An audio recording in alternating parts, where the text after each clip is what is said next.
Hi viewers, మనం వచ్చేసి తరిగొండ వేంగమాంబ అనేటువంటి దాంట్లో సాధన పత్రము 9 వర్క్షీట్ చూస్తున్నాము. ఏపీ గవర్నమెంట్ది. క్రింది ఖాళీల్లో సరైనటువంటి జంతువులు పక్షులను కనుక్కొని రాయండి. ఇక్కడ వచ్చేసి కొన్ని పక్షులు ఇవ్వడం జరిగింది, జంతువులు ఇవ్వడం జరిగింది. హంస, మొసలి, ఎద్దు, నక్క, పిల్లి, లేడి, కోడి, కోతి, కాకి. వీటితో ఉపయోగించేటువంటి కొన్ని జాతీయాలను మనము చూద్దాము. ఈయన గాచి నక్కల పాలు చేసినట్లు, కాలు గాలిన పిల్లిలా తిరుగుతుండడము.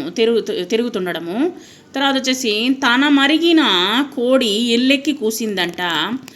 కోతికి కొబ్బరికాయ దొరికినట్లు, లేడికి లేచిందే పరుగు, ముసలి కన్నీళ్ళు, గానుగా ఎద్దులా పనిచేయడము, ఆదిలోని హంస పాదు, ఎద్దు పుండు కాకికి ముద్దు.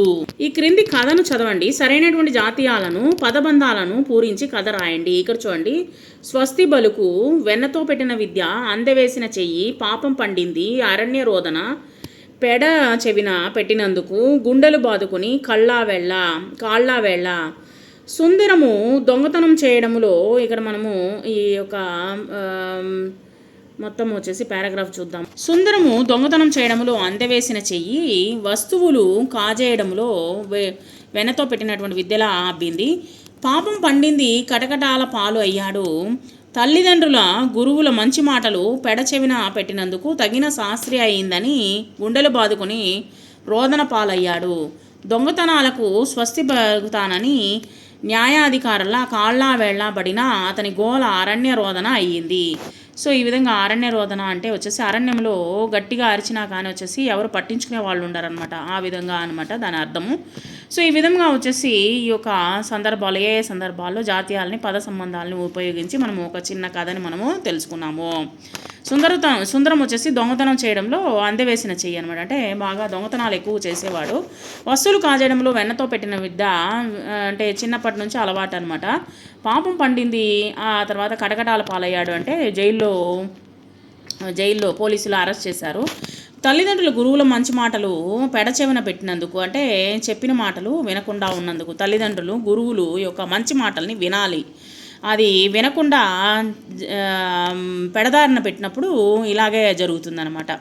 సో పెడదారిన పెట్టినందుకు తగిన శాస్తి జరిగిందని గుండెలు బాదుకున్నాడు అనమాట. బాదుకొని రోదన పాలయ్యాడు. రోదన అంటే దుఃఖించసాగాడు. దొంగతనాలకు స్వస్తి పలుకుదామని న్యాయవాదులతో ఏం చెప్పాడంటే కాళ్ళ వెళ్ళబడిన అతని గోల అరణ్య రోదన అయింది. అరణ్య రోదన అంటే ఇందాక చెప్పినట్టు అరిచినా కానీ ఎవరు పట్టించుకోరనమాట. సో ఆ విధంగా ఈ యొక్క జాతీయాలను ఉపయోగించి మనము పదబంధాలను ఉపయోగించి ఈ యొక్క కథని పూరించామన్నమాట. ఇక్కడ క్రింద పట్టికలో బంధాలను జతపరిచి రాయండి. ఇక్కడ చూడండి. అన్న అడిగితే సున్నం పెట్టినట్లు, పొమ్మన లేక పొగ పెట్టడం అనమాట. అన్న అడిగితే సున్నం పెట్టడం అనమాట, అంటే తరిమి కొట్టడము. పొమ్మన లేక పొగ పెట్టడం అనమాట. ఇంటికి బంధువులు ఎవరైనా వస్తే ఏం చేస్తారంటే పొగ పెట్టేస్తారనమాట. అంటే చచ్చినట్టుగా ఆ పొగ దాటికి తట్టుకోలేక బయటికి వెళ్ళిపోతారు కదా.